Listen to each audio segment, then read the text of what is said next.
안녕하십니까 여러분, 누리 PD입니다. 드디어 드라마가 정말 기적이 일어나는 것 같습니다. 올 것이 왔습니다.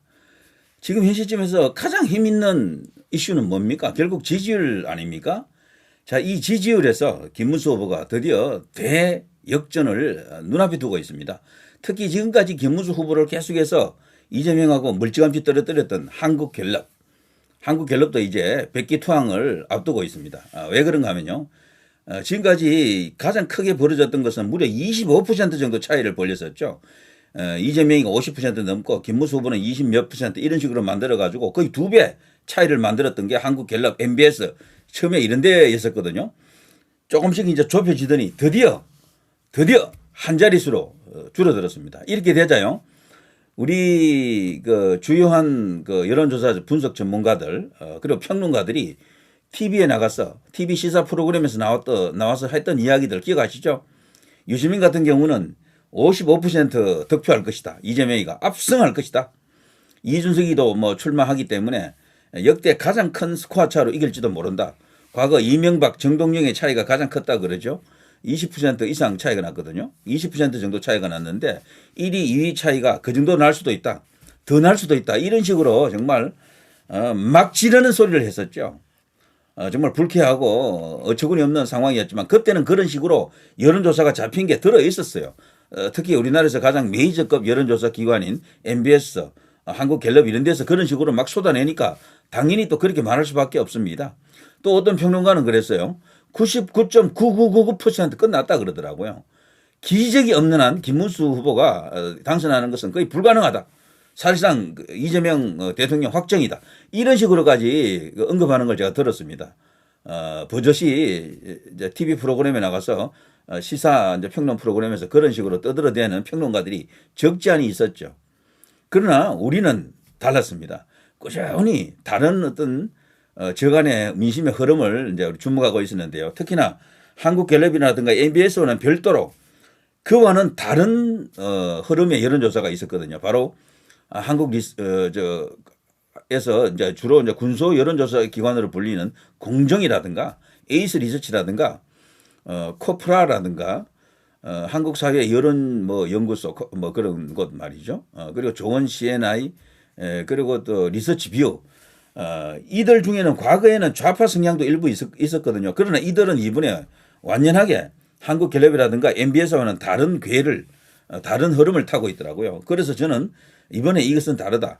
과거 문재인이가 대통령이 될 때 그때와는 분위기가 다르고 일단 판세가 다르고 흐름이 다르다라는 것을 주목하면서 분명히 한국갤럽이라든가 MBS도 저대로는 못 간다. 분명히 이 수치를 줄여줄 것이다. 줄 수밖에 없다. 이렇게 크게 차이 나는 것은 말이 안 된다. 아무리 여론조사 기관마다 이 차이가 있다 하더라도 이건 너무 큰 차이거든요. 한쪽은 김문수 후보가 3%까지 따라갔는데 한쪽은 여전히 10% 이상 차이가 난다 그러면 이건 너무도 큰 오차거든요. 그래서 분명히 한국갤럽이라든가 MBS도 이런 어떤 흐름을 반영할 것이다. 제가 이야기를 했잖아요. 드디어 이제 그게 터지고 있습니다. 한번 보시죠. 자, 이게 한국갤럽인데요. 한국갤럽도 여론조사를 자체적으로 하는 게 있고 누구 의뢰를 받아서 하는 게 있거든요. 요거는 대신협, 경기일보 대선 여론조사인데요. 여기서는 12% 차이가 나잖아요. 이준석이가 꽤 많이 나왔네요. 11%. 요게 지난 1차 TV토론 후에 5월 20일부터 21일까지 여론조사한 거고요. 어쨌거나 여기도 많이 줄어 있는 수치죠. 12%라고 하면은 예전보다는 많이 줄었습니다. 특히나 여기서 이준석하고 김문수하고 더해보면은 45가 나오잖아요. 46대 45 이렇게 되는데 그러니까 지금 봐서는요. 이재명이가 압도적 1강이라고 볼 수 없습니다. 특히나 우리 이제 이 그 주요 그 분석 평론가들이 1강 1중이라 그랬잖아요. 1강 1중 1약이라 그랬단 말이죠. 요 세 명 중에서는 물론 권영국이는 일단 뺍니다. 워낙 지지율이 없으니까요. 여기 어디서 1강 1중입니까? 이것만 보더라도 여기는 2강이거든요. 2강 1중 1약이라고 해야 되겠죠. 이럴 경우에는. 그래서 이제 1강이라는 말은 이제 사라졌습니다. 처음에는 이재명 혼자 1강이었을 수도 있습니다. 한국갤럽이라든가 MBS 같은 데서는 이재명 혼자 뭐 거의 2배 이상, 2배 가까이 뭐 압도적으로 1위 하니까 1강이라 했겠죠. 김문수가 1중이다? 이제는 이제 그런 말 하는 사람 아무도 없습니다. 전부 2강이라 그래요. 2강. 김문수가 계속해서 올라오고 있다는 걸 저들도 보면서 경악하고 있습니다. 그리고 분석가들이 자신들의 말을 이제 주워 담아야 될 그런 상황이 온 거죠. 자, 요거는 또 다른 한국갤럽인데요. 한국갤럽에서 여론조사를 많이 합니다. 자체 조사가 있고 의뢰받아서 하는 게 있거든요. 여기서는 드디어 9% 차이입니다. 와, 정말 여기는 또 이재명이 45잖아요. 김문수, 이준석을 단순히 더해보면 여기 46, 드디어 이제 추월했습니다. 한국갤럽에서조차도 이렇게 나온 거야. 자, 이렇게 되면 민주당 어떻게 됩니까? 정말 초상집, 초비상 뭐 이런 상황이 되겠죠. 그런데 더욱 무서운 것은요. 여론조사는 추세가 중요하거든요. 이게 끝이 아니에요. 이재명은 무려 6% 하락했습니다. 이거 수직 하락이에요. 수직 하락. 절벽을 맞는 겁니다. 51에서 6% 떨어져서 45가 됐다라는 것 아닙니까? 김문수는 무려 7%. 제가 여러 번 이야기했죠. 5% 이상 이렇게 차이가 나는 것은 5% 뛰고 5% 내리는 것은 수직 하락, 수직 상승이라고. 3%만 해도요. 급등, 급당이라 그러는데 5%라고 하는 것은 어마어마한 수치입니다. 김문수 후보가 엄청나게 뛰고 있다는 게 여기 나타나고 있죠. 다음 여론조사에서는 저는 예상컨대 말이죠. 이재명 42 내지 3, 김문수 39 내지 40 나온다고 봅니다. 이게 깜깜이 전 마지막 여론조사가 될 가능성이 커요. 이제 깜깜이 여론조사가 26일부터인가는 이제 못하게 될 겁니다. 그래서 한 이틀 뒤에 또 나올 거예요. 여론조사가. 그때는 거의 근접한 이 한국갤럽에서도 MBS 같은 데서도 거의 붙어 있는 여론조사가 나오는 겁니다. 달리 말하면요. 다른 어떤 군소 여론조사에서는 김문수가 이기는 여론조사가 나올 겁니다. 드디어 골든크로스가 터진 거죠. 오늘 윤재옥 이제 선대위 상황 총 이제 본부장이잖아요. 이 양반이 이야기하는 걸 들어보니까 자체 판단으로는 이미 골든크로스가 시작되었다라 그러더라고요. 김문수 후보가 이기고 있다라고 하더라고요. 적어도 지금 이기고 있거나 이제 조만간 이번 주말이 되겠죠. 주말을 거치면서 드디어 골든크로스가 터진다라고 분명히 말하는 걸 제가 들었습니다. 그건 제가 다른 시간에 따로 한번 분석해 드리겠습니다. 지금까지요.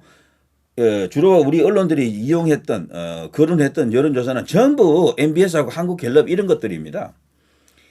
이거 믿고 이재명이 마치 대통령이 된 것처럼 이런 식으로 계속해서 슬레발 쳤는데 이게 완전히 지금 붕괴하고 있는 겁니다.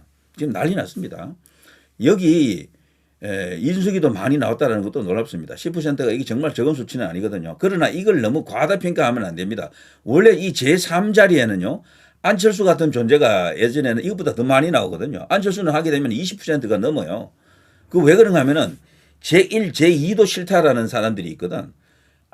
꼭 이준석이가 좋아서 이렇게 가는 게 아니에요. 그 숫자 자체가 원래 큰 게 있어요. 원래가. 그리고 이준석이는 인지도도 높고 언론에서 많이 띄워줬기 때문에 이런 수치가 나온다라고 봐야 되는 거죠.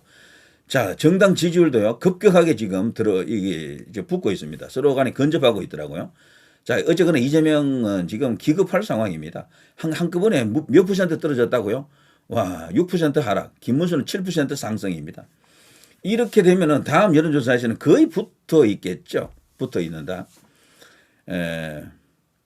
정당 지지도도 보면요. 민주당 42, 국민의힘 36, 개혁신당 6% 이렇게 되어 있습니다. 그래서 큰 차이가 없어요. 어떻게 보면 보수 그리고 이 저쪽에 좌파 보수 이 여론조사를 보게 되면은 큰 차이가 없다라는 걸 알 수 있습니다.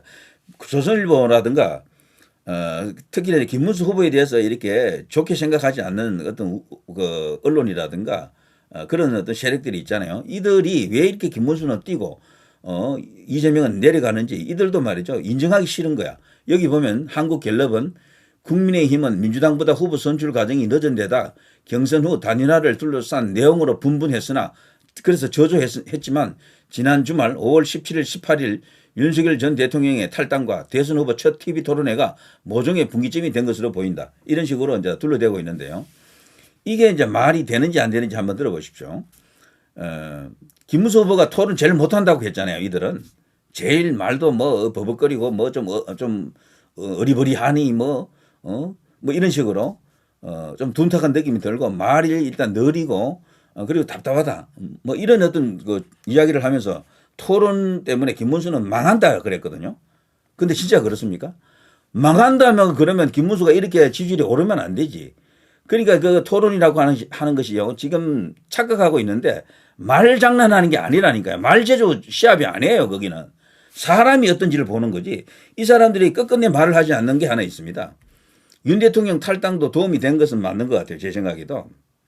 예전에 윤 대통령 탄핵 무렵에 지지율이 많이 나왔던 것이 지금도 그대로 유지된다라고 보기 힘듭니다. 일단 모든 상황이 끝나버렸기 때문에 지금은 윤 대통령 탈당 효과로 인해서 어느 정도 더 붙은 것은 맞습니다. 그건 맞고요. 그래서 이기고 나서 윤 대통령을 구하는 뭐 그런 어떤 노력을 해야 되겠죠. 그래서 지금은 딴 생각 하지 마십시오. 무조건 김문수 당선에 모든 것을 들이부어야 됩니다. 그런데 이 이제 김문수 후보의 이 지지율 급상승 7% 뛰었다라는 것은 어마어마한 이야기입니다. 이거는 어떻게 7%를 한꺼번에 뛸 수 있습니까? 토론도 했는데도 이거는 달리 말하면요, 토론이라고 하는 것이 결국 이제 이 주댕이 노름으로 판가름되는 것이 아니다라는 게 드러났죠. 사람이 나타난 겁니다. 김문수라는 사람이 요즘 김문수 후보의 별명이 파파미잖아요. 파도 미담이야. 전설 같은 과거 일화들이 이번에 다 불거진 겁니다. 특히 요즘은 이 인터넷 시대, SNS 시대, 그리고 다 스마트폰을 들고 있잖아요. 수없이 많은 쇼츠 영상, 그리고 우리 같은 이런 유튜브 영상들이 모든 어떤 국민들에게 어쨌거나 한두 번은 다 볼 수 있을 정도로 이렇게 전파가 되고 있다고요. 거기 보니까 몰랐던 김문수, 그야말로 기적적인 어떤 과거의 이야기들이 다 드러나거든. 와, 이런 사람이 있었구나. 업적, 청렴성, 정직성, 건면성, 뭐 그리고 따뜻함, 친절함, 뭐 그리고 인간다움, 뭐 심지어는 그 사람을 성자라고 부를 정도, 이 정도입니다. 이재명하고 너무도 비교되고 같은 경기지사로서 이게 붙여보니까 게임도 안 되고 뭐 초등학교, 중학교, 고등학교 그 거친 과정 자체도 이 뭐 엄청난 어떤 일화가 있는데다가 대학교 시절 뭐 노동운동, 민주화운동 그 과정을 거쳐서 전설 같은 존재가 됐고 이런 이야기들이 다 지금 폭발하고 있습니다. 대폭발입니다. 그래서 이재명에게 가장 강한 후보는 김문수가 맞다라는 게 지금 입증되고 있는 거죠. 그것 때문에 지금 김문수를 결집하는 거 아닙니까? 솔직히 말해서. 그걸 보고 팔짱 끼고 있던 이 국민의힘 내부의 소위 친윤으로 불리는 그 주류들도 처음에는 방관했어요. 솔직히 김문수를 지원 안 했다니까요. 그건 여러분도 잘 아시잖아요. 지지율 올라오는 거 보더니 이제 다들 뛰어들었어. 이제는요 한 명도 예의 없이 다 김문수 후보 위해서 뛰고 있다 그러네. 전부 자기 지역구에 가서 연설을 하고 뭐 이 자동차 타고 다니면서 이제 유세를 하고 그런다라고 합니다. 이제 그런 효과도 지금 이제 붙은 거죠. 불이 붙은 거지. 처음에는 그들도요, 기대도 안 했대요, 전부. 국민의힘 내부에서도 해보나 마나다 이런 식으로. 이번 대선은 과거 장미 대선 때처럼, 너무 큰 대패를 하지 않았으면 좋겠다. 이런 식이었지. 이긴다라고는 생각도 못 했던 거지. 그랬던 것이 이게 지금 기적이 일어나고 있는 겁니다. 그러니까 지금 으쌰으쌰 이긴다는 이야기가 나오고 지금 내부에서도 진다는 생각을 안 한다 그러네요, 이제는. 부정선거는 둘째 치고 이길 수 있다라는 이기는 지지율이 지금 나오잖아요, 벌써. 한국갤럽에서 이렇게 나온다 그러면요. 제가 장담합니다. 공정에서는 이길 거예요. 김문수 후보가. 가령 이런 식입니다. 이재명 43, 김문수 46, 47 이렇게 나온다니까요. 그게 지금 시작된 겁니다. 골든크로스가 지금 시작된 거예요. 그런데 여러분 이걸 아셔야 됩니다. 부정선거 이슈 제가 잘 알아요. 그렇지만 역대 선거에서요. 직전 여론조사, 깜깜이 전에 여론조사하고 크게 벗어난 적이 없습니다. 거의 비슷해요. 여기서 이기면 이기는 거예요. 끝까지 이깁니다. 진짜 결과에서도 이긴다. 역대 이제 대부분의 선거에서 그 지지율을 크게 벗어난 적이 없습니다. 미리 세팅한다라는 말이 그래서 있었잖아요. 그런데 지금 뭐 여론조사가 지금 심상치 않은데 김문수가 이길 수 있는 겁니다. 이렇게 되면은. 그래서 혹자는 그러죠. 뭐 해보나 마납니다. 뭐 부정선거 때문에 이미 세팅을 해놨어요. 55%로 세팅해놨어요. 이런 식으로 말하는 사람들이 있는데 그거는 너무 패배주의입니다. 그럴 것 같으면은 뭐 선거할 필요 없다는 이야기잖아요. 그건 아닙니다. 선거를 하시고 이왕이면 본투표를 하셔야지. 그러면 이길 수 있다라고 볼 수 있습니다. 벌써 지금 다른 여론조사에서는요. 지금 예고하고 있잖아요. 이런 식으로. 이게 벌써 뭐 김문수 후보 올라오는 거 보십시오. 놀랍지 않습니까? 이게 리서치 뷰입니다. 이게 좌파거든요. 좌파 언론에서도 이렇게 좌파 여론조사 기관에서도 이렇게 지금 나오고 있고 이것도 1차 TV 토론 후에 나온 겁니다. 지금 다음 여론조사에서는 이런 여론조사에서도 거의 붙을 것 같은데 이재명은 내려가고 김문수는 올라가고요. 이런 게 있고요. 여기도 보면 아투, 코프라 정례 여론조사 김문수, 이준석 단일화 시 이재명 48, 김문수 44 뭐 그걸 떠나서 어쨌거나 김문수가 엄청나게 올라왔다라는 것을 말해주고 있습니다. 자, 이런 걸 보면은 이제 이재명으로서도 이제 여유가 없는 거지. 완전히 그냥 그동안 벌어놓았던 거 다 까먹은 겁니다. 벼랑 끝에 몰렸다. 이제 이렇게 보는 겁니다. 김문수의 저력, 진짜가 가짜를 지금 몰아내고 있다. 꺾어버리고 있다. 이런 상황입니다. 김문수는 진짜 후보입니다. 진짜 정치인이고요. 국민과 함께 갈 이제 후보다. 이렇게 볼 수가 있겠죠. 자, 여기 수치에도 이렇게 나와 있고요. 여기는 리서치 뷰고요. 자, 이거는 에브리 리서치. 여기서도 보면 3%로 지금 따라 붙었습니다. 이런 게 벌써 나와 있고. 여기도 양자 대결 시 리얼미터에서조차도 벌써 이게 오차 범위 안으로 들어가잖아요. 50.3 대 43.5. 이런 여론조사가 지금 도처에서 지금 터지고 있는 겁니다. 때문에 MBS나 한국갤럽도 결국에는 이런 어떤 큰 흐름에 입장을 같이 할 수밖에 없습니다. 계속해서 그들만 마이웨이, 자기들만 옳다고 말이죠. 계속해서 큰 차이를 벌리다가는 나중에 저 정말 엄청난 후폭풍 때문에 망할 수가 있어요. 진짜 수사 대상이 될 수도 있다니까. 자, 이런 식이면 김문수 후보의 대역전 가능하겠죠. 자, 누리 PD 김준희였습니다.